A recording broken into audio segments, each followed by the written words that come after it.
Добрый день! Продолжаем наши беседы, и сегодня будем говорить об Алхаше как о территории коллективной памяти. Что такое коллективная память, почему о ней важно говорить, и в каком соотношении, в какие отношения коллективная память входит с обычной памятью, да, или с историей, которая есть, в общем-то, тоже отражение нашей памяти об исторических событиях. Нужно сказать о том, что мы наблюдаем конфронтацию, оппозицию между официальной, легализованной версией истории и коллективной памяти. Это самое главное, что нужно осознать, и мы от этого будем отходить. Что такое легализированная история или каноническая версия истории? Это история, которая получила одобрение, да, идеологическое, получила одобрение власти, история, которая закреплена в монографиях, в учебниках, в научных исследованиях и так далее, и так далее. Это то, что мы заучиваем, это то, что формирует наше представление о нашем историческом прошлом. Коллективная память – это та картина прошлого, которая имеет народ в своем коллективном, сознательном и бессознательном. Что такое коллективная память? Это попытка социума реконструировать или конструировать свое прошлое. На территории Казахстана, впрочем, как и многих других стран, мы обнаруживаем конфликт между канонической версией истории, чаще всего царского и советского, так сказать, периода, да, и нашей коллективной памяти. Для того, чтобы увидеть, где проходит вот эта линия разлома, я приведу несколько примеров. Что такое коллективная память, да, и как мы ее себе представляем, как она функционирует, каким механизмам, так сказать, подчиняется. Дело в том, что памятью в целом, исторической памятью можно управлять, чем и занимаются идеологи, профессиональные историки и прочие практики. Что такое управление памятью? Память может быть задержанной, когда общество, социум заставляют забыть о некоторых трагических событиях. Да? Это своего рода такое забвение. Память становится предметом манипуляции, когда ее используют для того, чтобы сформировать особое представление общества, нужное, скажем так, представление общества о текущих или прошедших событиях. И может быть еще искажение памяти, когда, играя с памятью, пытаются исказить, да, воспоминания людей, акцентируя внимание на нужных вещах, то есть переключая внимание на нужные вещи и уводя внимание от событий, о которых как бы нужно забыть. Ну, например, если мы говорим об нашем историческом прошлом, допустим, 20 века, Казахстана, Северного Прибалхашья, то события, на которых было акцентировано наше внимание, это гражданская война, революция, гражданская война и так называемая Великая Отечественная война. Это самое главное. Если мы, и эта каноническая версия истории, она находит закрепление, меморацию. Это кинофильмы, романы, песни, всевозможные там даже мультфильмы, параграфы в учебниках, научные исследования и так далее, и так далее. Так происходит легализация вот этой версии истории. Это первый акцент. От чего, акцентировать внимание на чем-то одном еще недостаточно. Нужно еще увести внимание и затушевать, осуществить забвение неких трагических событий, о которых нужно забыть. Это, например, для нас, Казахстаном, или для Северного Прибалхашья, это событие восстания 16 года.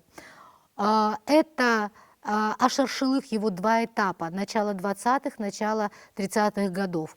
Это борьба, освободительная борьба сарбазов, это насильственная седентаризация, это ядерные взрывы, это насильственная культурная ассимиляция, закрытие казахских школ. Обратите внимание, вторая группа событий, которые я перечислила, почти не находит отражения в кинематографе, в художественной литературе, в параграфах в учебниках об истории и так далее. Что мы видим? Мы видим вот эту игру с коллективной памятью. Мы видим манипуляцию, когда нас заставляют освоить, усвоить, запомнить определенные исторические события, при этом вытесняя события, которые мы, как общество, как народ, должны забыть. Почему это так важно? Почему мы говорим и пытаемся разобраться, в чем конфликт между канонической версией и вот этой коллективной памяти? Почему об этом важно говорить? Потому что искажение памяти о нашем прошлом, о прошлом нашего народа имеет и влияет, значительно влияет на искажение нашей идентичности, нашего самовосприятия, нашего позиционирования себя и, следовательно, нашей самооценки. Вот об этом мы немножечко поговорим и разберемся, какая здесь вот такая, в общем-то, сложная связь между коллективной памятью, канонической историей и самооценкой, позиционированием народа себя. В этом важно разобраться. Начиная еще с периода царской колонизации, колонизатор пытался сформировать у нас, кочевников, колонизируемого народа, определенное отношение к нашей культуре, к нашим традициям, к обычному праву, к образу жизни, к методу хозяйствования. Этот процесс очень подробно был описан Эдвардом Саидом в его знаменитой книге «Ориентализм», где он показывает, что метрополия всеми силами идеологического аппарата, академии, художественной литературы формировала особое отношение Запада к Востоку и, самое главное, определить, то есть оценку Востока, самого себя и взгляд Востока на самого себя сквозь взгляд колонизируемого. Тот же самый эксперимент был проведен над казахами, когда русские этнографы, путешественники, офицеры описывали степь, и потом, спустя время, нам же этот взгляд, эту оценку и трактовку, интерпретацию наших обычаев, традиций, образа жизни подавали как единственно верную. Таким образом, что происходит? Происходит такая инверсия, когда мы воспринимаем себя не изнутри, когда мы видим себя не сквозь призму своей истории, своей культуры, своих традиций и даже своего климата, когда мы на себя смотрим как на чужого, со стороны, глазами другого человека. Понимаете? Мы на себя смотрим как на объект изучения глазами колонизатора. Вместо того, чтобы быть субъектом и самим позиционировать, самим ретранслировать себя, свою позицию, свой взгляд, свои оценки и так далее, и так далее. В советский период все оказалось гораздо сложнее. Почему? Потому что, с одной стороны, закончился вроде бы период царской колонизации. И тут я сделаю небольшое отступление и скажу о так называемой ложной деколонизации. Что такое ложная деколонизация в нашем случае? Когда лошардинцы пытались деколонизировать степь, а это значит постараться преодолеть определенные перекосы, проводимой колониальной политикой администрацией, когда лошардинцы пытались вернуть казахам отобранные земли и так далее, там остановить переселение, большевики во всеуслышание объявили: не надо этого делать. Какая деколонизация? Мы уже завершили этот процесс колонизации царской.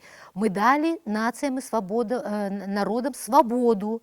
У вас есть право на самоопределение. И значит, с колониализмом покончено. При этом мы понимаем, что советская власть продолжила практику колонизации не только Казахстана, но и других республик Советского Союза на тот период, а потом субъектов Российской Федерации и так далее. Колониальная политика продолжалась, но объявлением права нации на самоопределение большевики, во-первых, выбили почву из-под ног у всех националов, которые пытались отстаивать национальные права на язык, территорию, ресурсы, культуру, традиции, то есть на права на наличие и право иметь национальную самобытность. Это первое, что было сделано. И самое главное, Таким образом, большевики заставили националов отказаться от идеи автономии, отделения от Советского Союза. То есть одним махом объявляя, что мы все уже деколонизировались, они решали две проблемы. Первое, все колонии оставались в Советском Союзе. Второе, любое национальная, попытка национального самоопределения и отстаивания национальных интересов выдавалась как антибольшевистская борьба. И мы знаем, в конце 30-х годов алашардинцы были репрессированы вот под этим, так сказать, таким общим зонтичным обвинением в буржуазном национализме. Да, их называли японскими шпионами и так далее, но основной красной линией проходящее обвинение это был буржуазный национализм. И здесь ключевое слово «национализм», потому что лошардинцы объясняли, что для них национализм. Мы хотим жить на своей земле и управлять ею сами. Это антиколониальный посыл, антиколониальный лозунг. Таким образом, и в период царской колонизации, советской колонизации за нас писали вот эту канонизированную версию истории. И мы понимаем, что советский период, который был, а советский строй был сверхидеологизированным, сверхпропагандистским, все эти процессы создания канонической версии истории, они обретали невероятные масштабы на всех уровнях: кино, лозунги, образование, школа, газетные заголовки, я не знаю, названия совхозов, колхозов, городов и так далее, и так далее. Все было подвержено вот этой идеологической обработке. И тут еще нужно говорить о том, что уничтожалась литература, был произведен библиоцид, который уничтожил все созданное ранее. Здесь следует упомянуть две смены графики. В 29 году арабицу сменили на латиницу, и через 10 лет, в 39-м, латиницу на кириллицу, что оторвало нас от нашей истории, и алашардинцы об этом предупреждали, что оторвало нас от нашей культурной, так сказать, традиции, да, литературы и так далее, там, и даже легенд, мифов, и многое, а это тоже коллективная память, и многое-многое другое. И все это привело к вот такому разрыву, это одно, и второе, такой к пропасти, к какому-то белому пятну, которое мы не знали, чем заполнить. То есть оно пустовало, и его опустошили искусственно. Чем его заполнили? Его заполнили как раз конструируемой историей, тенденциозной, подчиненной идеологическим требованиям советского большевистского режима. И мы получили банды басмачей в кинематографе, и мы переживали за красных, которые уничтожали наших дедов и прадедов, борющихся за независимость Центральной Азии. И многое-многое другое. За границами вот этой канонизированной версии остались трагические страницы, которые самым непосредственным образом сформировали нас сегодняшних, то есть казахов последних 3, 4, может быть, 5 поколений. Это 2 ашаршылыка начала 20-х, начала 30-х годов, это политические репрессии конца 30-х годов, это Вторая мировая война, я объясню, как оно изменило такой демографический ландшафт нашей страны.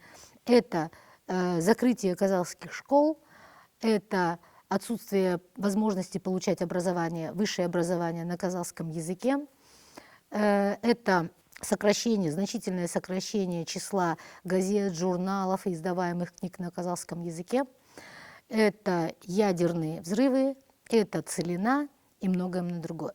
Нет, я не хочу сказать, что эти события никоим образом не отражались в учебниках. Отражались, но здесь происходило вот это то самое манипулирование, когда показывалась одна сторона явления и замалчивалась вторая сторона. Когда говорилось о том, что Советский Союз является великой ядерной державой и может противостоять всему капиталистическому миру и так далее, умалчивалось, какой ценой это давалось. Это давалось ценой почти полувековых ядерных взрывов, которые производились на казахской земле, которые отразились на экологии и непосредственно на здоровье и жизни нескольких поколений казахов.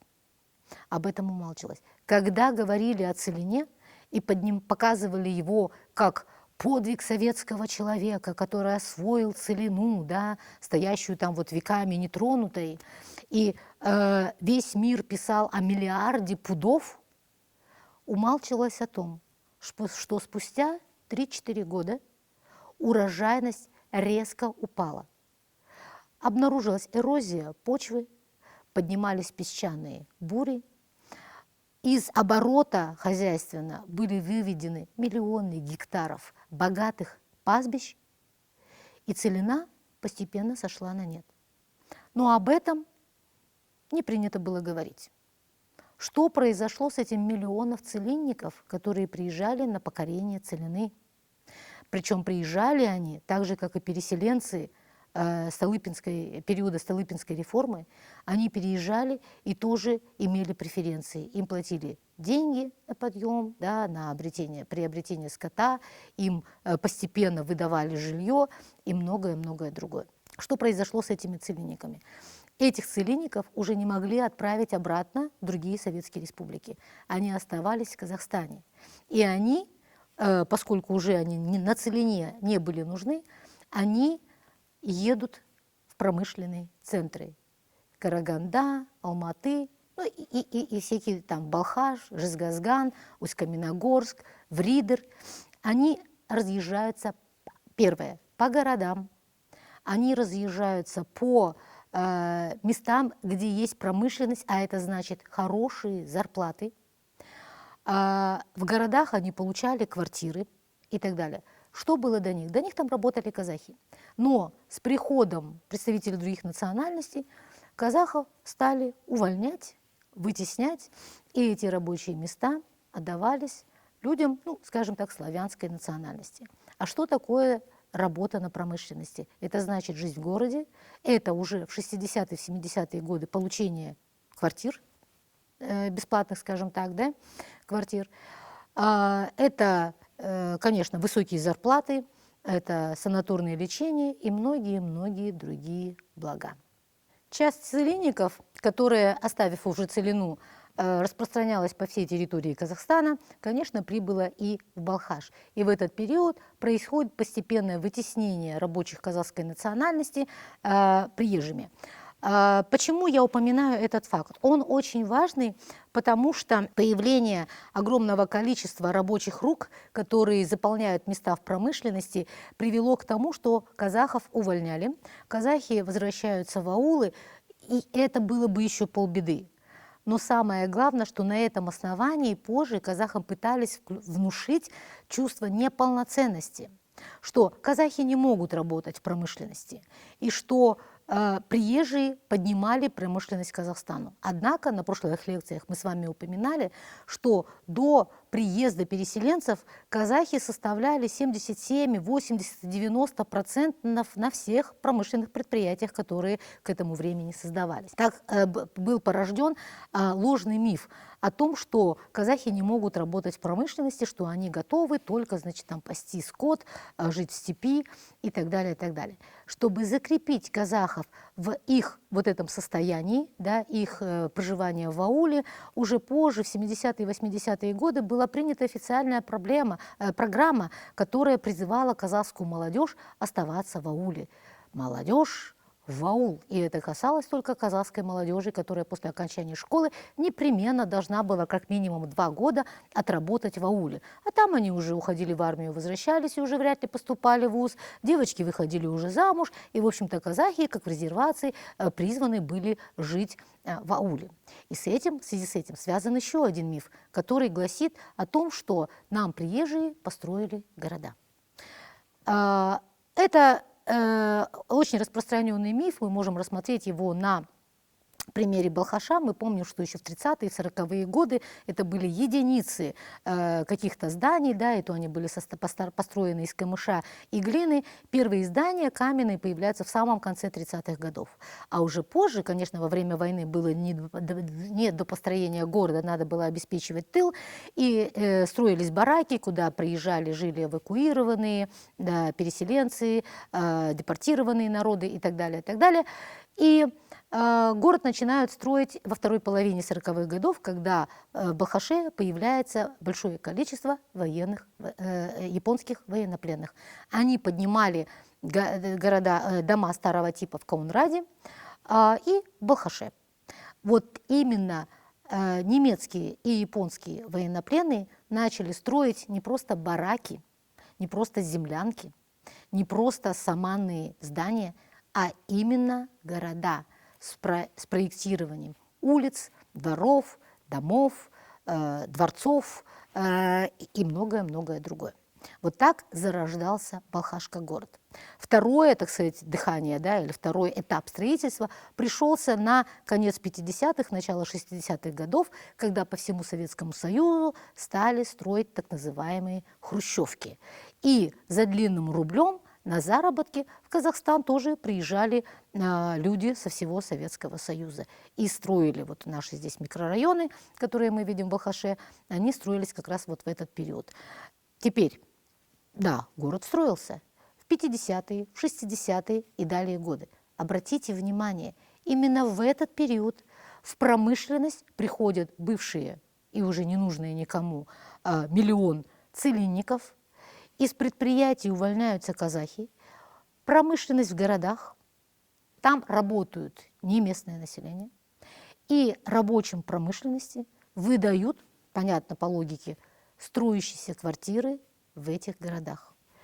Вроде бы все правильно, поднималась промышленность, в Казахстане строились города, но ложь заключается в том, что это мы, кто-то, Советский Союз, построил для казахов. Города не строили для казахов. В них жило от 5 до 15, в лучшем случае, процентов казахов. Промышленность казахи поднимали сами. Их вытеснили только тогда, когда нужна была работа миллионам целинников. И, наконец, все эти дворцы, строящиеся города и многое-многое другое было оплачено ресурсами казахской земли. Эти города были вновь выкуплены, когда в 90-е и в нулевые годы многие представители многих этносов уезжали из Казахстана, и города заполнялись казахами. Они не просто так заполнялись, они не занимали пустующие квартиры. Они продавали последний скот и на эти деньги приобретали квартиры уезжающих. Фактически второй раз оплачивая строительство городов в Казахстане. Первый раз ресурсами, второй раз в руки тем, кто эти квартиры получал бесплатно. Вот вам миф, вот вам официальная история и вот вам коллективная память.